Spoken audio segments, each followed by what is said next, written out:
आप सब लोगों को नमस्कार। आप सब लोग यहाँ पधारे, उसके लिए आप सब लोगों का बहुत बहुत धन्यवाद। हम सब लोग यहाँ एकत्रित हुए हैं आज 15 अगस्त का जो पावन त्यौहार है, इस सब को सेलिब्रेट करने के लिए हम सब लोग यहाँ एकत्रित हुए हैं। आज इस पावन पर्व पर स्वतंत्रता दिवस पर मैं आप सब लोगों को हार्दिक शुभकामनाएं देता हूँ।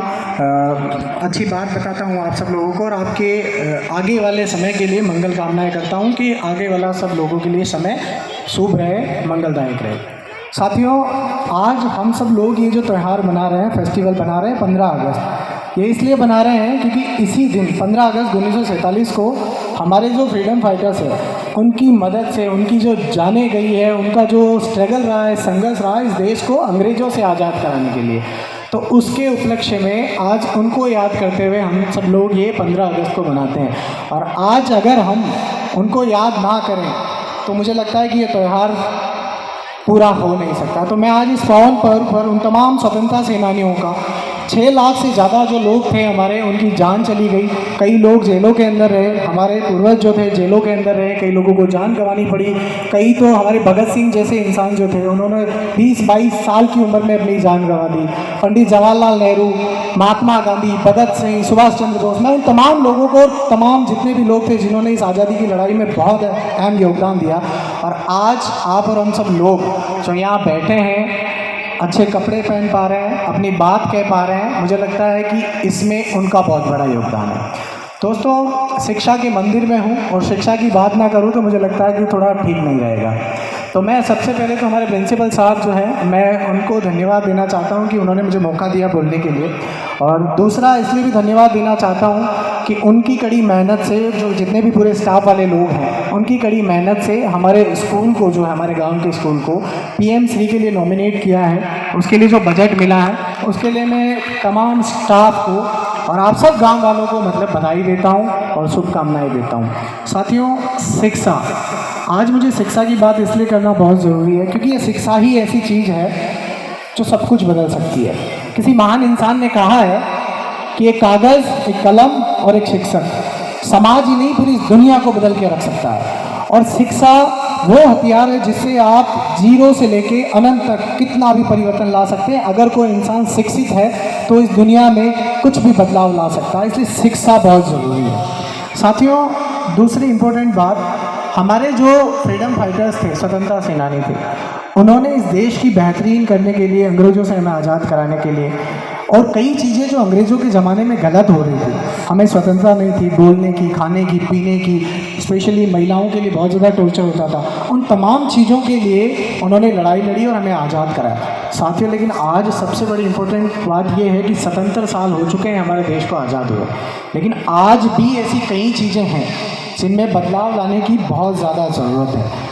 शिक्षा, मैं अक्सर कहता हूँ कि शिक्षा का मतलब ये नहीं हो सकता कि आपको A फॉर एप्पल पढ़ा दिया, आपको B फॉर बॉय पढ़ा दिया, कैसे कबूतर पढ़ा दिया, उसका मतलब, ये शिक्षा का मतलब नहीं है। शिक्षा का मतलब ये होता है कि आपको ये बताना कि आप इस देश के लिए, इस समाज के लिए और आप अपने लिए, आपके राइट क्या है और आप क्या कर सकते हैं। और जब भी इस देश में, इस समाज में, आपके गांव में जब भी कभी आपके साथ गलत हो, कोई गलत करने की कोशिश करे, तो आप आवाज़ उठा सके उसके खिलाफ। ये है शिक्षा का वास्तविक मतलब। और ये शिक्षा ही है जो आपके जीवन में बहुत बड़ा बदलाव ला सकती है, आपको हेल्दी रख सकती है, आपके विचार को अच्छा कर सकती है, आपको जीरो से लेके अर्श तक, फर्श तक, सब जगह आपको पहुंचा सकती है। ये शिक्षा ही सबसे बड़ी चीज़ है। और साथियों, आज जो है सबसे बड़ी तकलीफ जो हमारे देश के अंदर है, शिक्षा, चिकित्सा, और दूसरी जो तीसरी जो सबसे इम्पोर्टेंट बात है कि करप्शन। ये तीनों चीज़ें हमारे स्वतंत्रता सेनानी चाहते थे कि इन तीनों चीज़ों में बहुत बड़ा बदलाव आए, लेकिन आज भी जब हम देखते हैं तो आप देखते हैं कि जो प्राइवेट स्कूलें खुली हुई है, वो ये दिखता है कि सरकारी सिस्टम ठीक नहीं है। आज अगर प्राइवेट हॉस्पिटल खुले हुए तो ये दिखता है कि सरकारी तंत्र ठीक नहीं है। आज अगर आप देखते हैं कि किसी पटवारी को, किसी सचिव को, किसी को अगर करप्शन में, अगर सरपंच को किसी को पैसा देना पड़ता है, तो इसका मतलब ये है कि आज भी हमारे जो फ्रीडम फाइटर्स हैं उनका सपना पूरा नहीं हुआ। और ये बात मैं किसी स्पेशल आदमी के लिए, किसी के लिए नहीं कह रहा हूँ, हम सब लोग जानते हैं। और जब तक ये सारी चीज़ें हम बदलेंगे नहीं ना, तब तक हम हमारे देश में अमूलचूल जो परिवर्तन है वो नहीं ला सकते। इसके लिए मैं यहाँ जितने भी हमारे युवा मेरे छोटे भाई बहन बैठे हैं, मैं उनसे भी कहना चाहता हूँ, आप लोग शिक्षित होएं, अच्छी शिक्षा प्राप्त करें, आपके क्या राइट हैं, आप क्या कर सकते हैं, आपके अंदर क्या ताकत है, उसे जानने की कोशिश करें। क्योंकि आप ये जानेंगे, समझेंगे, तभी इस देश का विकास हो सकता है, तभी इस देश में बदलाव आ सकता है। और मैं अक्सर कहता हूँ कि भारतीय जो लोग हैं ना, इनमें टैलेंट बहुत है। दुनिया के किसी देश में इतना टैलेंट नहीं होगा जितना हम भारतीयों में टैलेंट है, लेकिन बस दिक्कत यह है कि हमें अच्छा नेतृत्व नहीं मिल पाता, क्योंकि हमारा सिस्टम ही ऐसा है।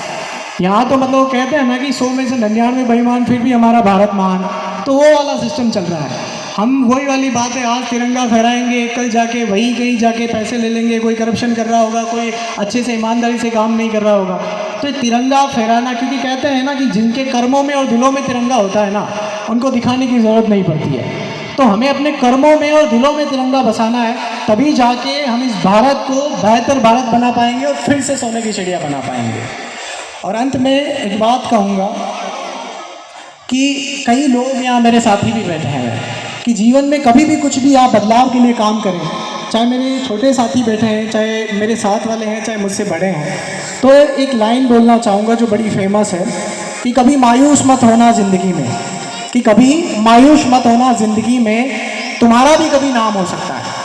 कभी मायूस मत होना ज़िंदगी में, तुम्हारा भी कभी नाम हो सकता है। अगर दिल में हो आग और हौसले हो बुलंद, तो फिर एक अखबार बेचने वाला भी कलाम हो सकता है, फिर एक अखबार बेचने वाला भी कलाम हो सकता है। तो साथियों, अंत में बस इतना ही कहना चाहूँगा कि आप सब लोग इस देश को, इस समाज को नई दिशा दें और हम सब लोग मिलकर ईमानदारी से अपना अपना काम करें। और ये जो महिमा मंडन करने का हमारे यहाँ चला रहता है ना कि भाई उसको माला पहना दो और उसको ग्रेडरी दे दो, यार ये इन सब चीज़ों से कुछ नहीं रखा। हम सब लोगों को मिल के काम करना पड़ेगा, हमारे समाज के लिए, हमारे गाँव के लिए, हमारी गलियों के लिए, हमारी शिक्षा के लिए, हमारे अस्पतालों के लिए, तब जाके ये देश बेहतर बनेगा। और जब देश बेहतर बनेगा ना, तभी इस 15 अगस्त को मनाने का असली सार्थक, वो जो हमारा सपना है वो सार्थक होगा। बाकी तो हर बार 15 अगस्त आ रही है, मना रहे हैं, माहौल चल रहा है, अगले दिन भूल जाएंगे, कोई मतलब नहीं है। ठीक है साथियों, धन्यवाद। आप सब लोग पधारें, उसके लिए आपका बहुत बहुत धन्यवाद। और मुझसे अगर कुछ त्रुटि होगी तो उसके लिए मैं माफ़ी चाहता हूँ।